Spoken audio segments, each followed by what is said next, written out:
This video is brought to you by Trapline Transport, serving BC to Quebec, Canada, with regional and long-haul Super B flat deck freight. With Trapline's experienced team, you can expect fast, efficient, and honest service. Our team will transport your valuable products across Western Canada with the skill and experience you expect and can count on. At Trapline, we are committed to you, our customer, building loyalty and long-term partnerships. We want you to be satisfied with our work, which is why we provide open communication channels where we will update you through each process from arranging a shipment to delivery at your door. Trapline understands that providing exceptional customer service is critical to building a strong, long-lasting relationship with our customers. Head over to traplinetransport.ca and get a free quote right now. Also, if you look on the website and scroll down on one of the contact us pages, you can get an email address there as well and contact the boss man himself. How you guys doing today? Good morning. It is 25 degrees Celsius out. As you saw on the ad, it's a bit of a funky looking load. A little bit of a funky looking load. This plywood is super heavy. So at first he had those 10 footers in here and it was way too heavy on my drives. So we got him to move it back here, and even that was too heavy, so I overhang the back a bit. And now we're barely legal on the drives.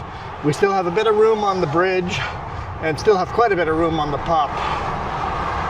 But not enough room to put another bundle. If we put another bundle on the top, we're way overweight. So we are max weight for the product they had. Beautiful British Columbia. Gorgeous mountains around. Just down the road is Bridal Falls. Figure, haven't done a video over here for a bit, and I'm thinking we'll change it up a bit. Instead of taking Trans-Canada Highway 1, let's cross the river and take Highway 7. It's 5 kilometers further, so 3 miles longer. I don't think the boss will mind. Do you mind, boss man? 3 kilometers further just for a change of scenery? We've been taking Highway 7 a little more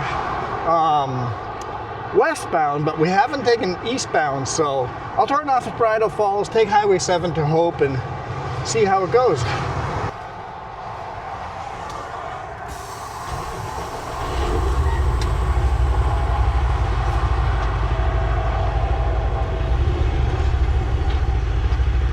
Come on now. There you go. Close my windows. AC going.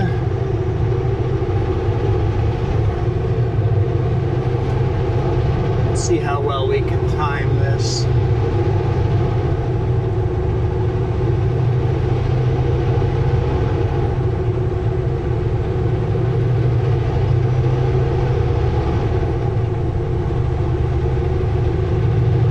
Everybody's moving over.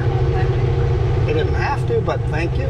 Or even the guy behind me merging on moved all the way over. He's in a rush. He's got quite the long, I don't know what you call those. They're like these tiny, narrow, extremely long kayaks. Not a dragon boat, because dragon boat has many people in it. And this is a one-person deal. So yeah, we're super heavy. For anyone thinking I'm avoiding the scales here on Trans-Canada Highway 1, don't worry. Highway 7's got a scale too. They're open there as well all the time, so I'm not avoiding any scales. I'm going over the scale either way. It's just for a scenic little detour, something a little different, changing it up. Last time we drove through Hope, a video's called Is There Hope? It was pouring rain coming westbound. This time we're eastbound.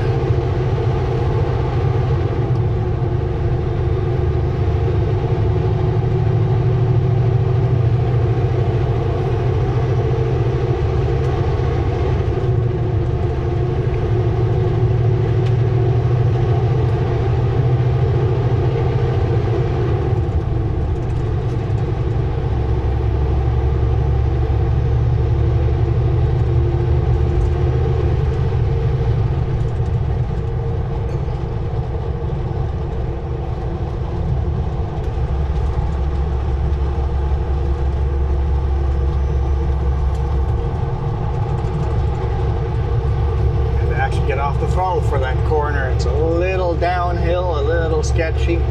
Every now and then a big rig rolls around that corner, so you gotta take her easy.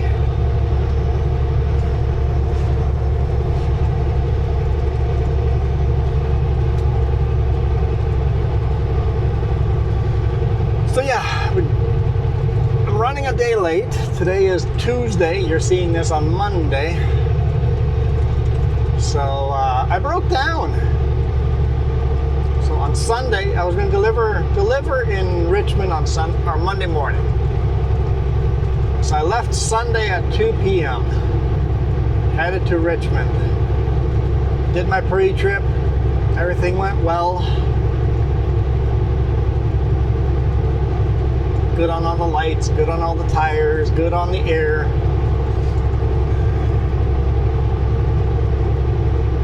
And left town. Only takes 10 minutes to leave town. Climbing the hill southbound out of Penticton. First little hill, all of a sudden the truck makes this awful screeching sound. And then it changes from a screeching to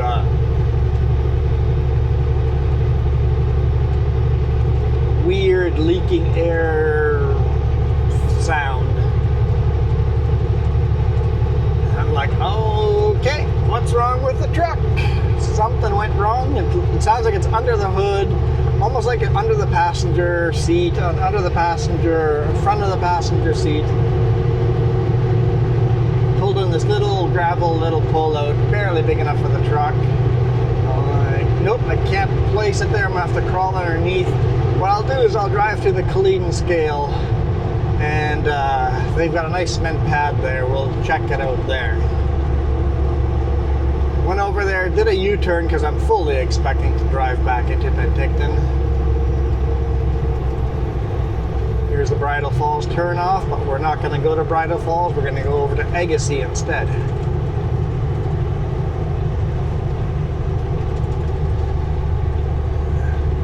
Doing the U-turn at the scale, I'm like, oh, the trailer's fighting me. What's going on? Pull on there, park on the pad, get underneath. I'm like, oh, we are leaking air right at the air compressor. Air compressor is not producing air. We're just spewing air everywhere. I'm like, air compressor down for the count. Like, okay, I'm gonna pull the trailer to the side, drop the trailers, and bobtail back to Penticton because I'm losing air. So pull over to the side of gravel, and by the time I jump back in the truck, all the alarms are beeping. I'm like, oh, I'm losing a lot of air. Okay, drop the trailer, pull forward, and the brakes on the truck are already seizing up. I'm like, yep, we are not driving this back to Penticton. No air compressor, no go.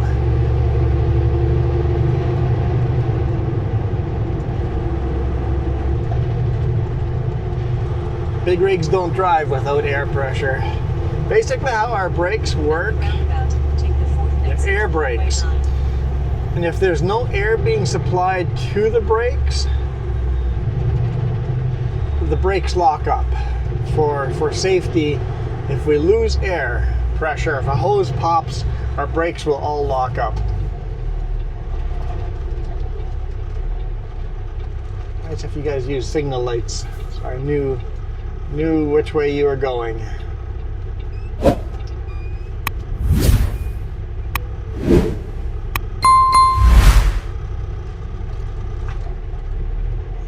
Okay, I'm going. Okay, that worked out.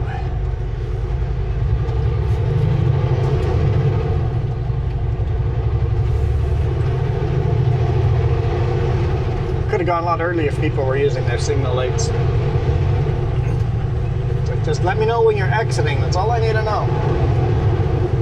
Keeping an eye on your right-hand side signal lights. When I see those flick on, then I know I can go.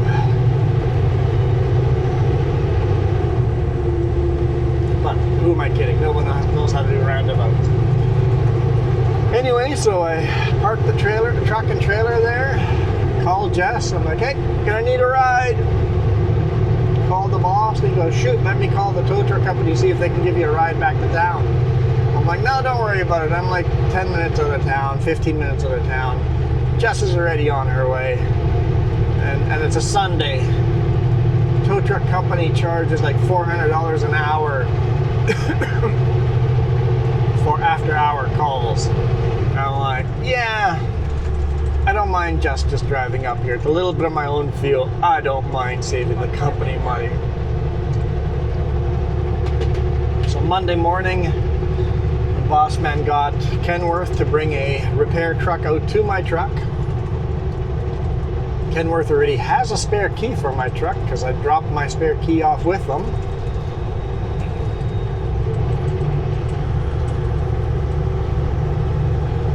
Went and diagnosed the problem. Ended up just being a fitting on the air compressor, not the air compressor itself, and the hose. So they took the fitting and hoses off, took a T fitting or something like that between the air compressor and the air dryer. So took it all off, brought it back to Penticton, built a new version exactly the same, drove back to Caledon, put it all together, and Monday after lunch I was good to go again. Like Tim said in the Facebook site, so it looks like the compressor whisperer has already got me on the way. I'm like, yep. Pretty decent. For as far as breakdowns go, you couldn't have asked for much better of a breakdown than that. Good location, out of the way, no after hour calls. And not something dramatically wrong, just something minor, so kind of nice. And then got to Vancouver Monday night, delivered first thing Tuesday morning, and came back to Langley. So delivered in Richmond, came back to Langley, loaded this really fugly load. It's all about weight distribution.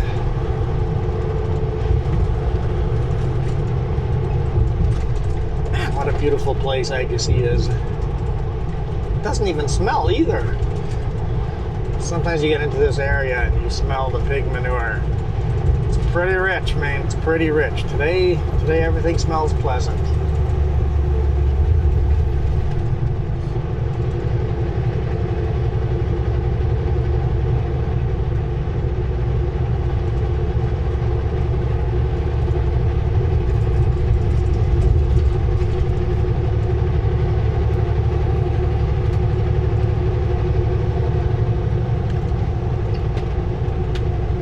The grass is cut on the right hand side there. Grass is drying. It's the second cutting this year. I wonder if they're going to get for sure three cuttings, maybe 4 cuttings this year.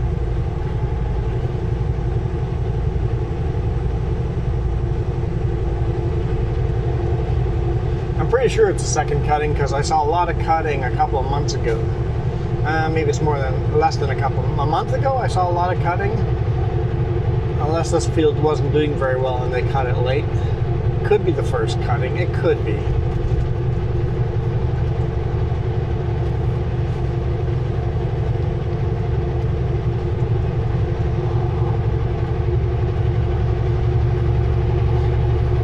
Yeah, loaded this in Langley and headed to Kelowna with it. Should get to Kelowna 4:30, 5 p.m.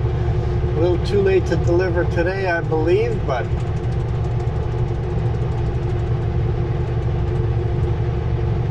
deliver first thing tomorrow morning.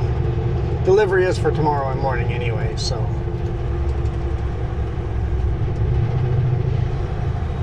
Emergency flashing lights, you gotta slow down. Speed limit 70 here, so we gotta slow down to 40, I believe is the law.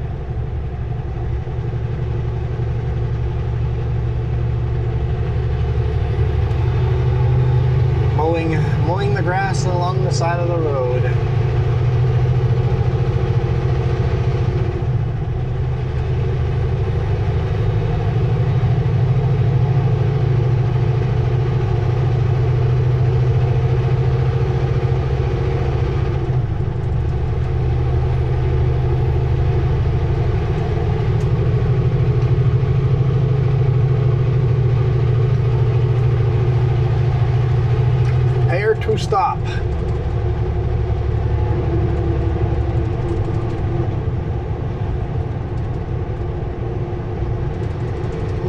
Maybe just for this intersection.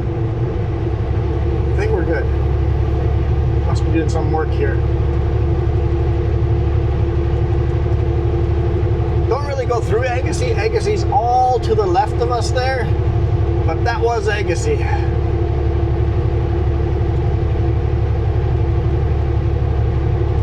And we got a couple of kilometers to go to the scale. I don't know, maybe 20 kilometers to go. Go over the government scale and weigh ourselves. Crossing the train track, so there's a chance we're going to see a train. Although that's empty potash, or is that grain? Short little cars. You got 3 hoppers, but short little cars.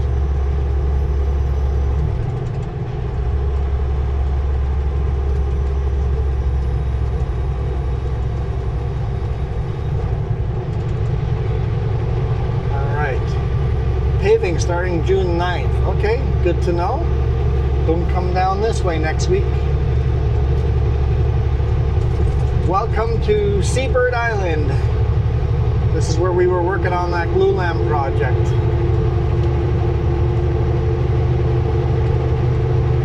For the community center.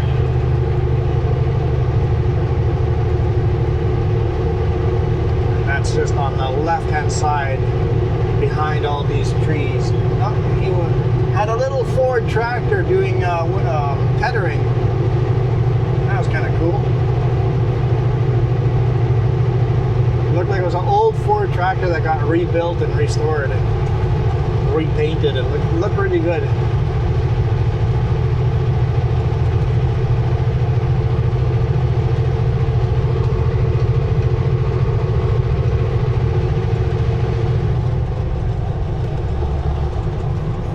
Cruise control here.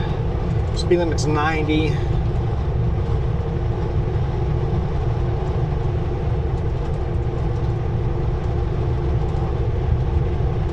I like the bikes decided to take Highway 7 here instead of Trans-Canada Highway 1. Every now and then you see them on the 4-lane highway. It's like, it'd be so much better for you guys to be here on Highway 7. These guys did the smart choice. Less traffic, slower traffic.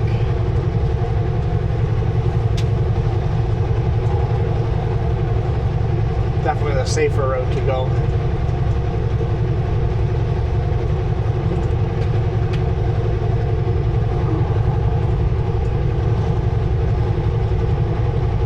I'm not convinced that this road is any slower than the other side because it's a lot flatter. Trans-Canada Highway 1's got lots of little hills, and with a load as heavy as I am, those hills are a hard pull. So, I mean, we still have lots of hard pull coming ahead, but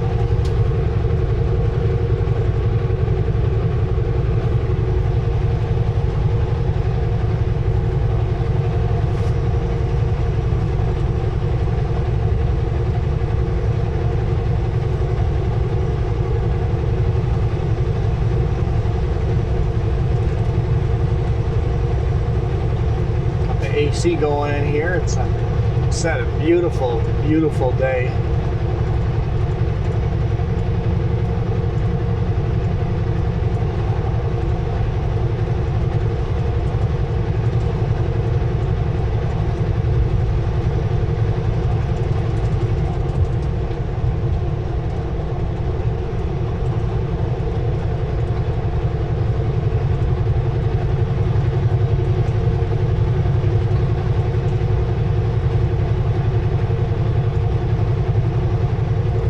So yeah, we're going to take the Coquihalla after Hope.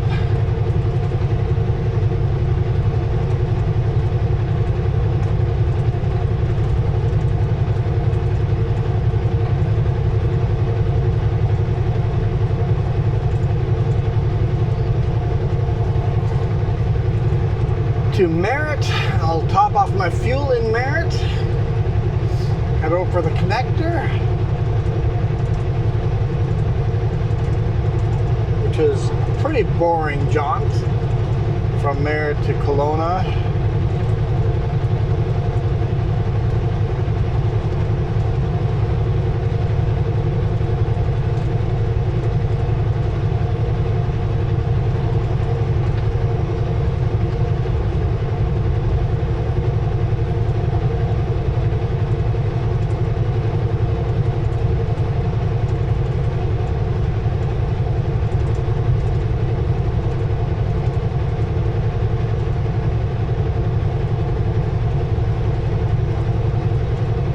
shown it to you guys once or twice. Maybe more than that, but I try not to record on it because I think we all agree that it's a little on the boring side.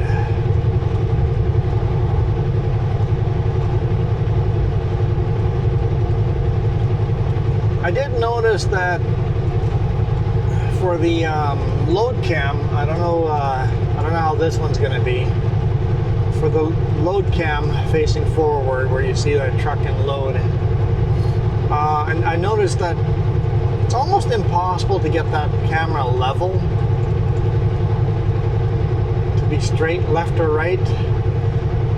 Even if I sit there and line it up perfectly left to right when I'm parked there, I'm always parked on a shoulder and it's leaning one way or the other, and when I think I have it perfectly straight, it's always a little crooked. So if the load cam's crooked again, because the load itself, the plywood has a slight bow in it, right? So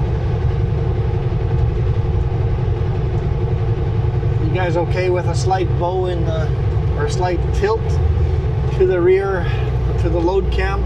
I think it's a pretty cool shot. Kind of gets up a higher viewpoint. I did go measure. I measured the height of the load, then the height of the camera, and put it within legal height. Even this little hill is a hard climb. I guess that's why there's a trucker lane here, a passing lane.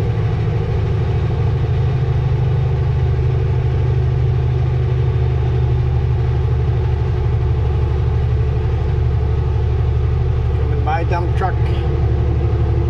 Hammer down.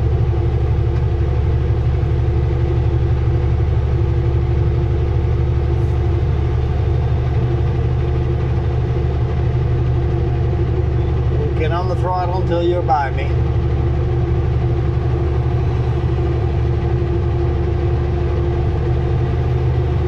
Alright. It worked good, alright. Just had to go off the throttle a little bit.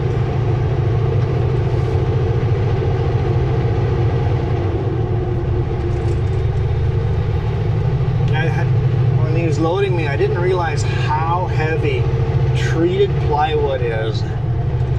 It is incredibly heavy.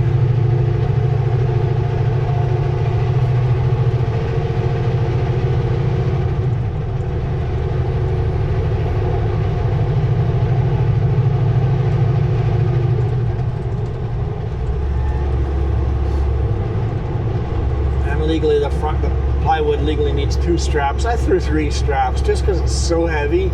The 2 straps are very close to the legal max for that load. So I'm like, you know what? If we're close to the max, no harm in throwing an extra strap. I'll always do that. I'm like, do the math. How heavy are these? My strap capacity is this. This is the legal requirement for strapping. Okay, let's throw an extra.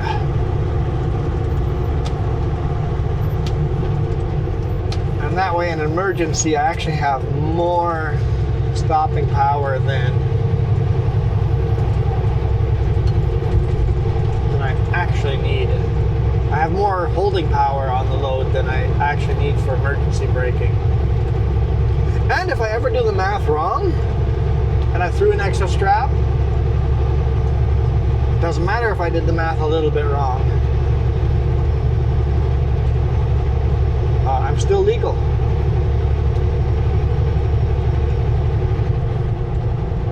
I've only had to scale once. Pull me in and actually do the math on each pallet to see if I was legally strapped. If each pallet legally only needed 1 strap or legally would have needed 2 straps. Only once did they do the math.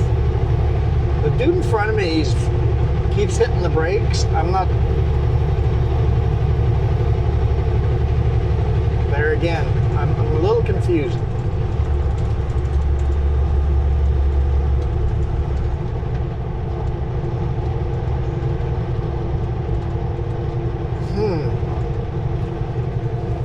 So I was starting to think it was wiring.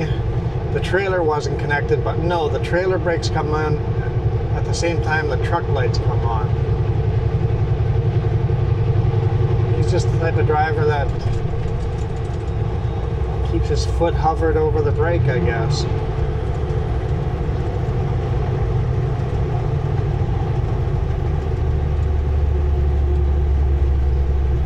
Okay. If you're that heavy and you had a hard time passing me and you know you have to turn off, why'd you bother passing me, bud? I would have never passed someone that close to a turn off.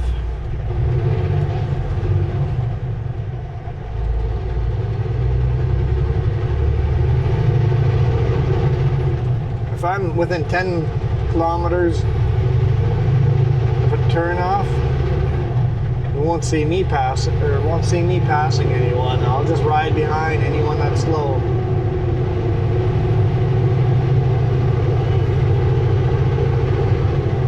Should be coming up on the scale here.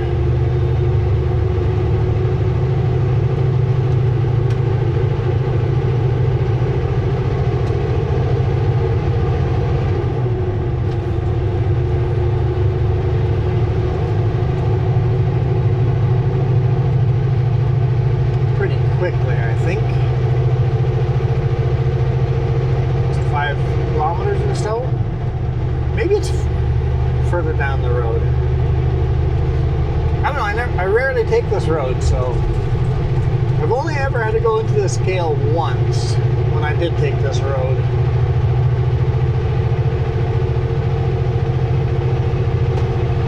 But this time of day, it's 11:40. The scale is going to be open.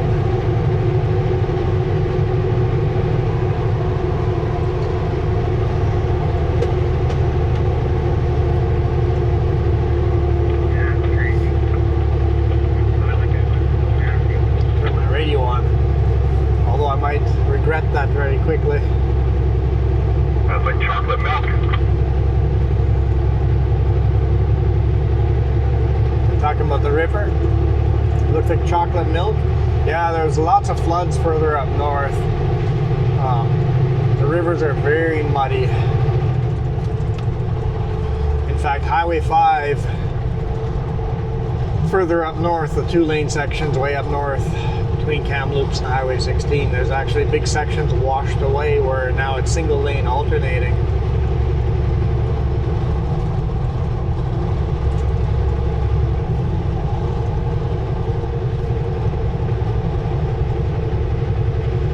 Trains, huh? Kind of worried about. Thought that might happen when I saw the potash train sitting on the rails waiting. I bet they were not going to see a train zooming by. That's okay, I guess. Would have been better if there was.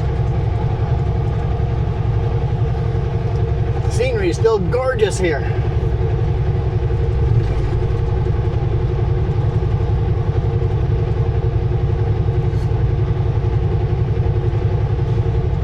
Some of you guys might be able to help me out with this. Sometimes you guys in the comments are super helpful. You guys provide me with roads that are way off my radar that we can take with our RV. Super appreciate when you guys have input. So up ahead, there is a pipeline that crosses over top of the road, crosses over top of the river. Is that like a gas pipeline or is that an oil pipeline? Man, there's a raunchy smell here. It smells like...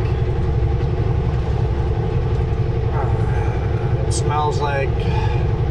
Scales open. Sewer system. It smells like an open sewer. Very raunchy water smell. Alright, yeah. How far should grab a hole behind there? I love when they say scale is open. There's 3 different scales right here in this area. Oh yeah, I'll just leave like a card length there. Okay, yeah, probably you guys follow me, don't go on the left lane there.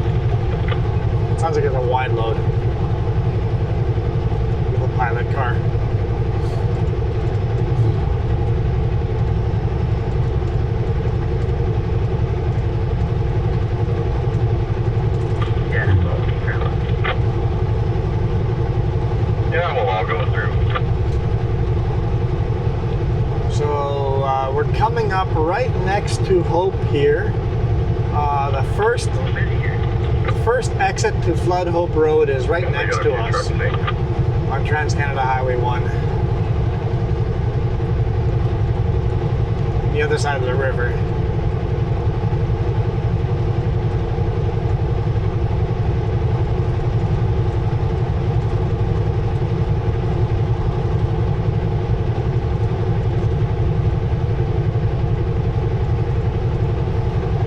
I usually get a long line of cars behind me on this road because the speed limit's 90 and I do usually 95-ish along here. Everybody else does 120, I think. But so far, I mean, there's cars slowly catching, but so far it's not too bad this time of day. That's the nice thing about this highway. It is so empty of traffic compared to the Trans-Canada. It is nice and empty. Entering the municipality of Hope. Here's that pipeline I was talking about. Is that a gas line or an oil line? It doesn't look very big, so I always assume it's like a gas line, but I have no idea.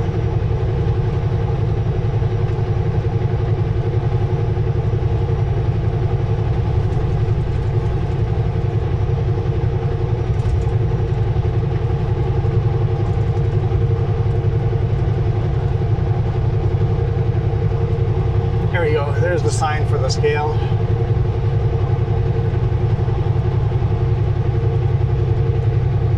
Call this the Hague scale. Two guys there. I don't know why. Yeah, me neither. I gave him a wave. Don't know why it's called the Hague. Wave back then. Yeah, I didn't get one back either.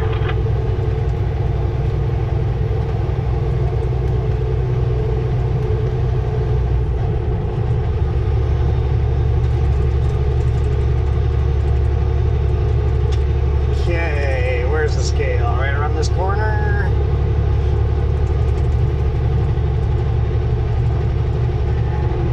Ready to slow down, pull in. Nope, a little further. Maybe the next corner. Oh, so the scale's like almost all the way to Hope here. Okay.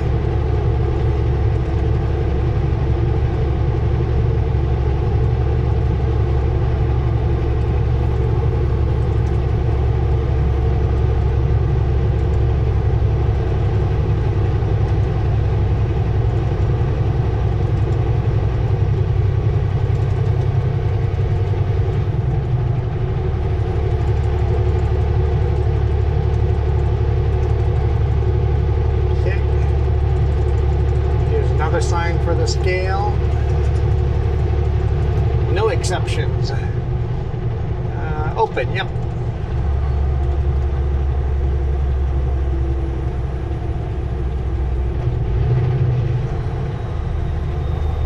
Both directions. Okay, so this is cool.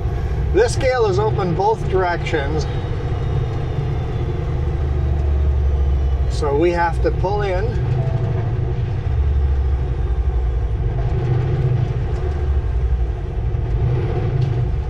Interesting. I wasn't expecting him to pull into that side. You got to pull in, wait for them to clear the scale, and then cross.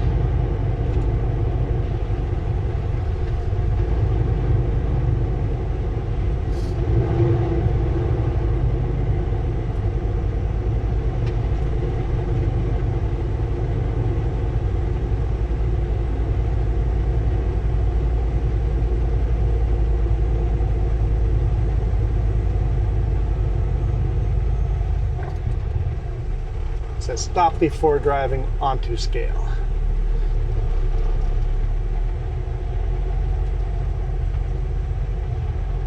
Five, 4 something. And it flashed 17. We were allowed 17, but it did flash just over 17, and then flashed 23. We're allowed 24, and then flashed 15 something. We're allowed 17. Light just stays yellow. Next axle means you're good to go.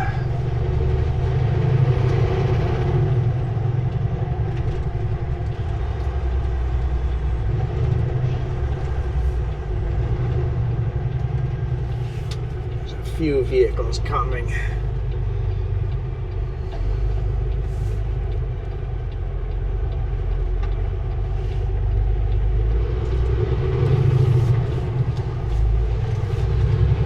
Motorcycles and sports cars, yep, you're on the right road. In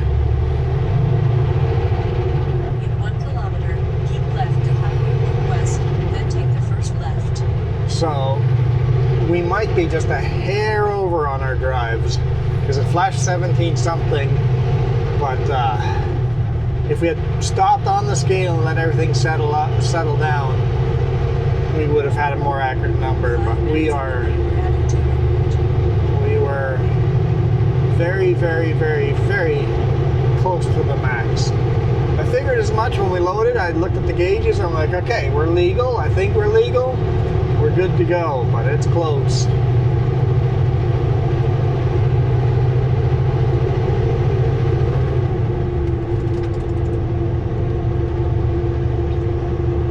Well, didn't see a train. We tried though, right? We tried. Keep left to Highway 1 West, then take the first left.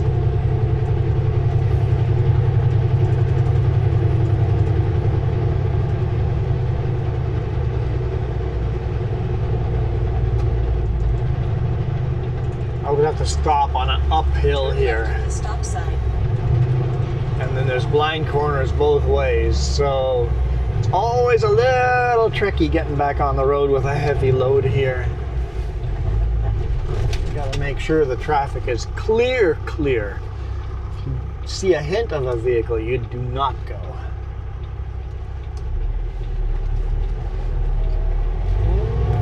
I think we're good.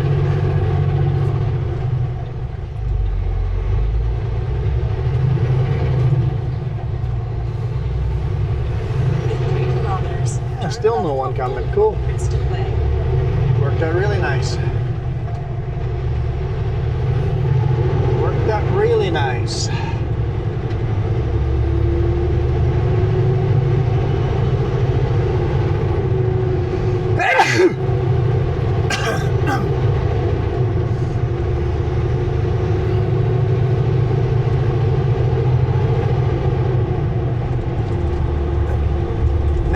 Beautiful mountains. What beautiful mountains. You guys like my detour, my scenic alternative route?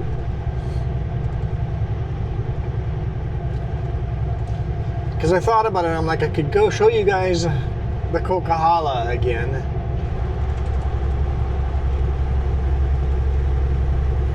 You guys have seen that a million times.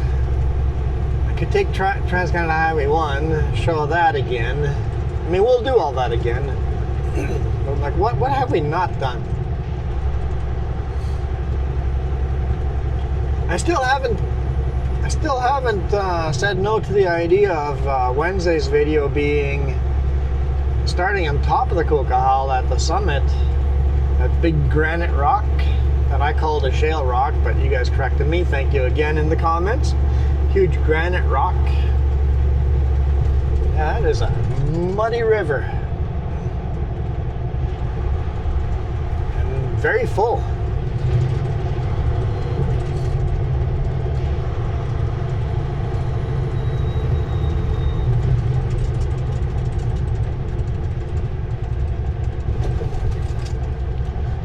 I haven't said no to the idea of doing Wednesday's video up there from the summit to Merritt or something like that. Might be a fun video for Wednesday. What do you think? I guess we'll have to wait till Wednesday and find out. I just have no idea what my route's going to be after I deliver this in Kelowna. I suspect it's going to be empty from Kelowna. Well, maybe we'll load something from Kelowna to the Kootenays and then load in the Kootenays back to the coast again.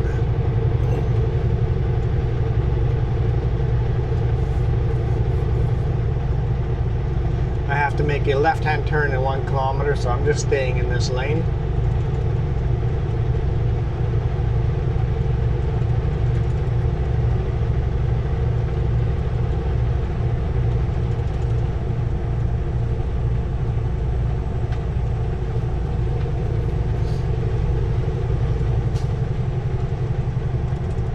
Beautiful town.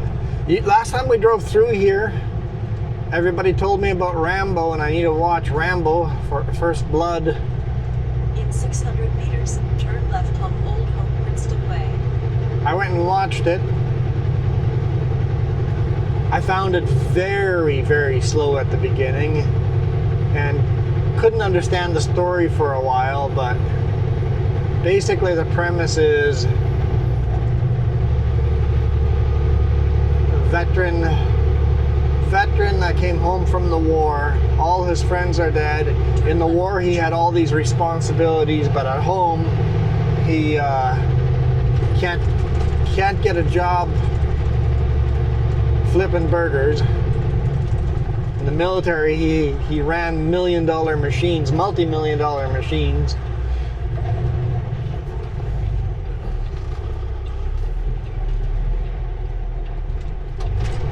Okay, you have right of way, but if you're waving me in, I guess I'll go. Always sketchy when someone waves you in. It's like, where's the insurance fraud? But I got cameras rolling proving that he waved me in. I was just gonna wait till they all went, and then I would have gone. I could have waited 20 seconds and gone after him, but whatever.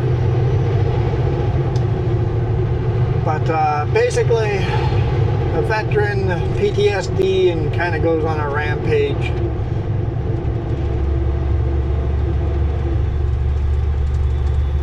I haven't seen the rest of the Rambo movies, but I did see the First Blood.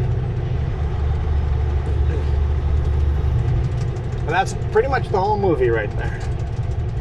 And it's all just action and violence. The whole movie is action and violence, but that the storyline is it's a paragraph you can fit the whole storyline into. But action movies usually are, right? So I don't think I'd go watch it again, but it was worth watching it once. It was kind of a little look back into the 80s. I don't know when it came out, but it's got to be 80s, right?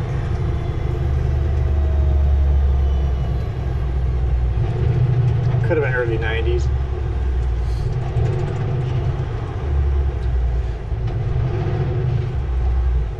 See, today Hope is nice and bright and blue skies.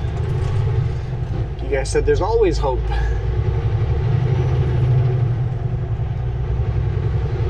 But if you take Trans-Canada Highway the other direction where I turned south to go to Hope, if you go north and go to Spuzzum, and then further north is Hell's Gate. So if you are southbound or westbound on Trans-Canada through the canyon, Spuzzum is below Hell's Gate, and beyond is Hope. Or beyond, there is no hope. There is hope. Beyond Spuzzum, there is hope.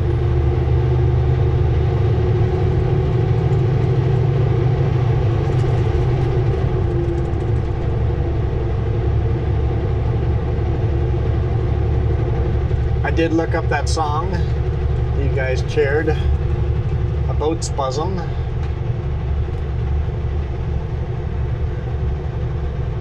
Very folksy type of song. It was good. I enjoyed it.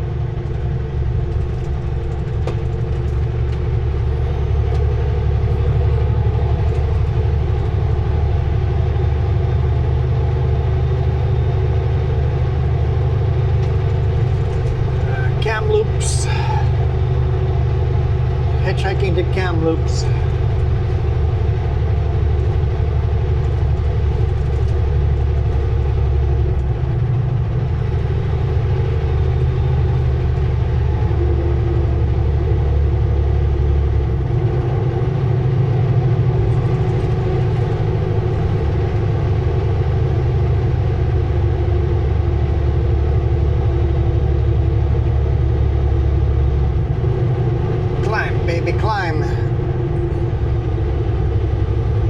See, this guy's coming in here. He's going to take Highway 7 into Vancouver. avoid all the crazy traffic.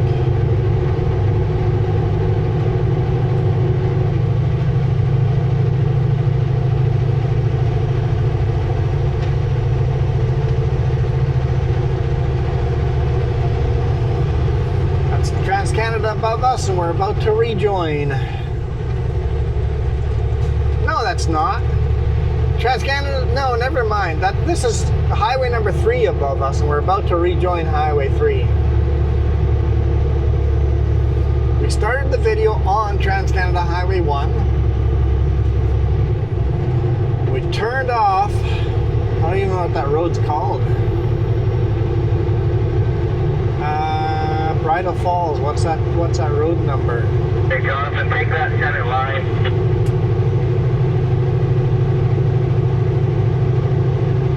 I'm watching it. I put the safety belt on it, but I just must be because it's that section, I guess. Highway 7 on the other side.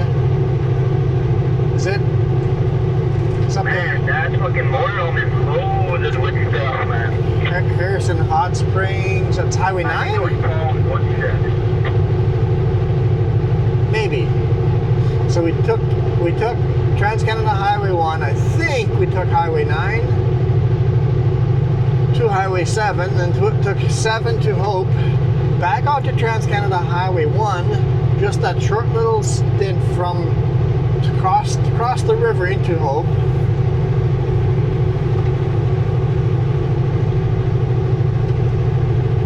And then we drove through Hope, which is the old Hope-Princeton Highway. And now we're back onto highway number 3.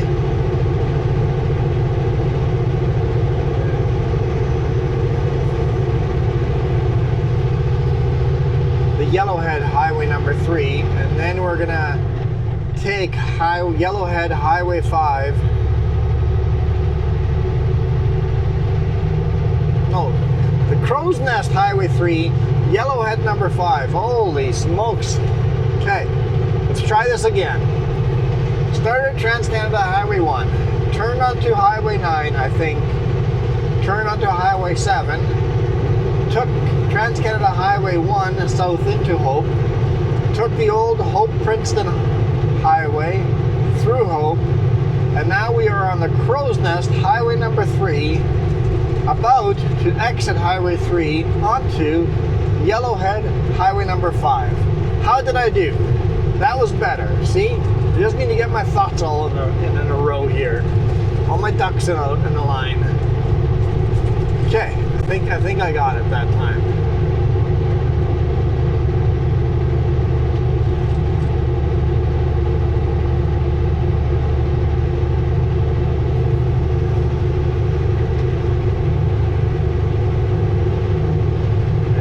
We'll end the video here as soon as we pull onto the Coquihalla.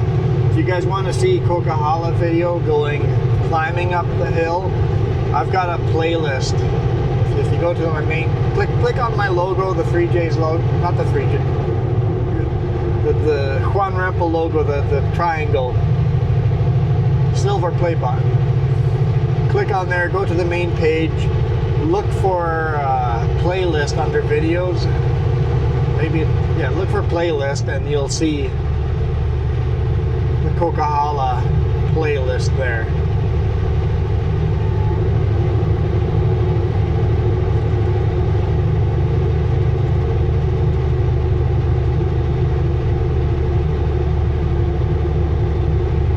And we'll shoot it again. If the weather looks really good at the top, it might be worth shooting another video today for Wednesday's video on the top. Might be worth it. We'll see.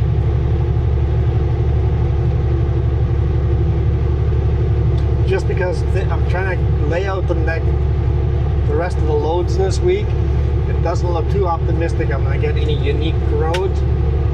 That's a loud pop. So our water bottle's popping as we gain or lose air pressure. So the air pressure in the water bottle, the empty water bottle, is increasing.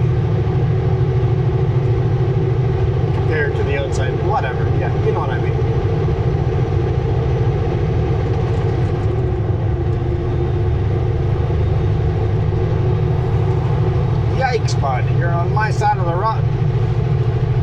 Crossing the white line, it's like my mirror was so close to him.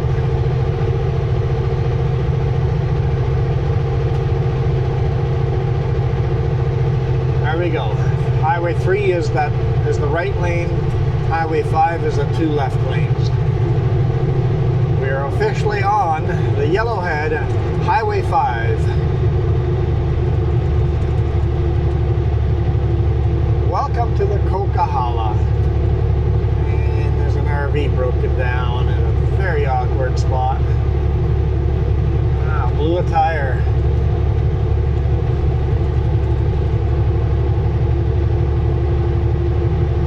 There's a wide load.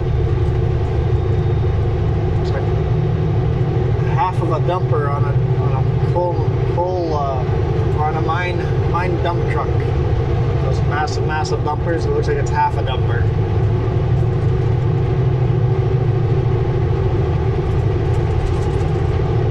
Another oversized load. Not much oversized, just a class square baler.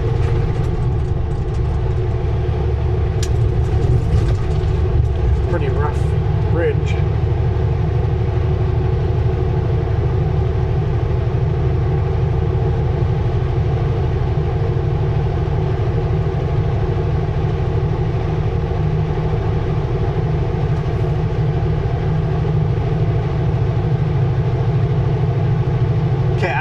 Thought that was fun. I mean, this is still beautiful too here. Just gorgeous. What an awesome day. A little more cloudy going that way. You see over the mountain range there, it is cloudy.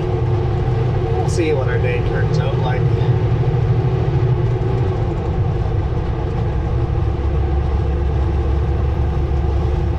There is their sign there. Coquihalla, Highway 5.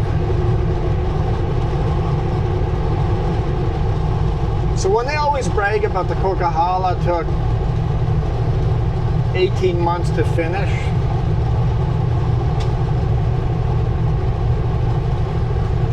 what they forget to tell you is that is from hope to merit.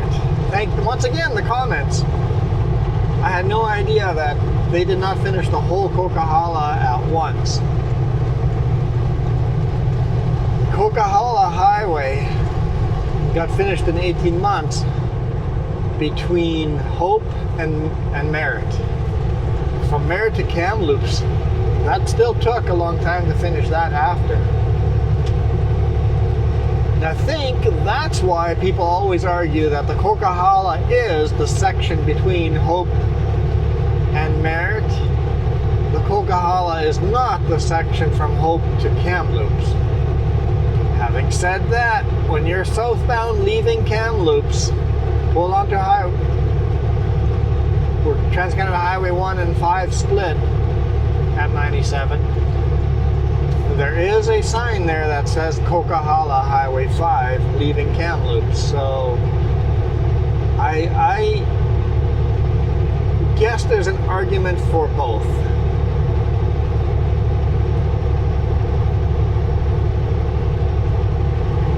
I always hear people saying that Merit to Hope is the Coquihalla, everything north of that is just Highway 5. But there is a big sign that says, welcome to the Coquihalla, Highway 5, just out of Kamloops, so I guess I'm good with both.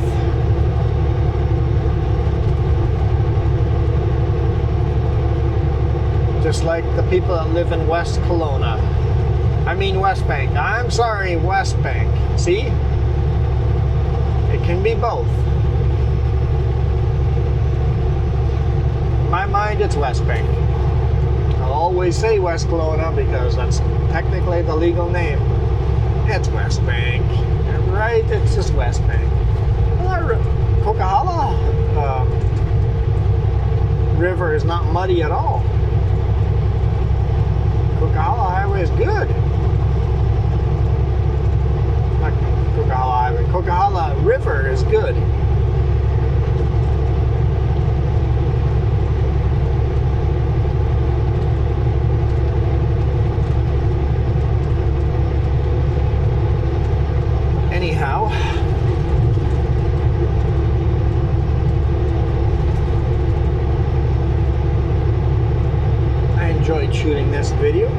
you guys enjoyed watching it.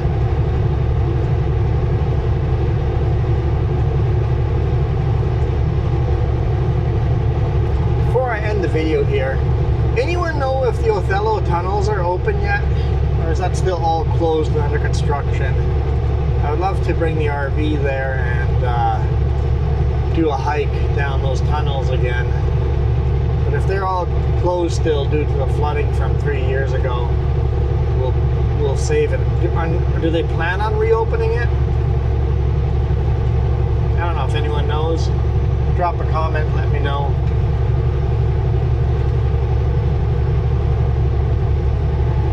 There's an old classic British car.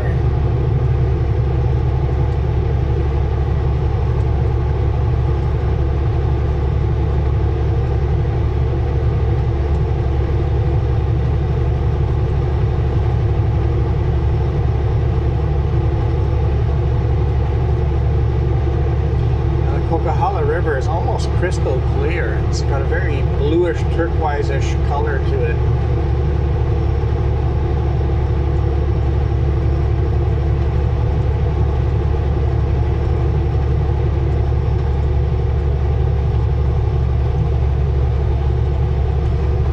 But anyhow, thank you guys so much for watching.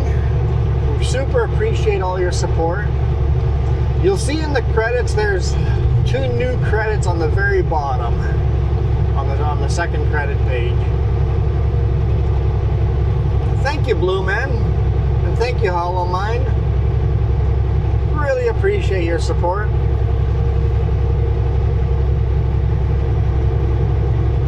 Hollow Mind is helping me out selling my motorcycle. Blue Man has been super helpful and borrowed me some of his tools for working in our RV. So thank you. Super appreciate you guys. Like, you guys have helped us out enough that I'm like, you guys deserve to hear your own special spot on the credits. So thank you.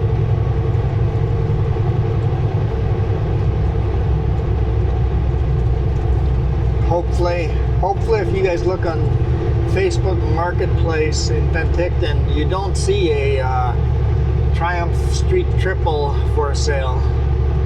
Hopefully it's sold by now, but it might still be there.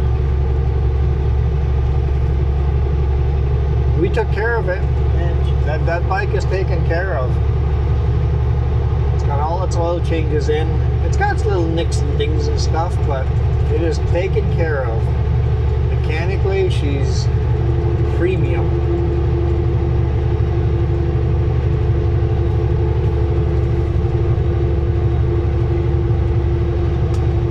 But for now, oh yeah, I guess I shouldn't leave out all the rest of the members.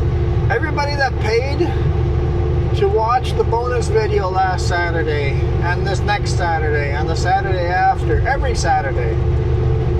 Everybody that paid between $1 and $25, thank you. Super appreciate that. And for those of you not paying, we're cool too.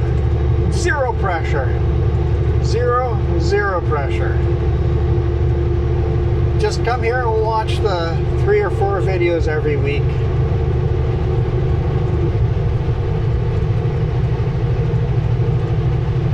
And we're doing good. Comments are awesome too. I love all the comments. So for now, I am out of here. You guys absolutely rock.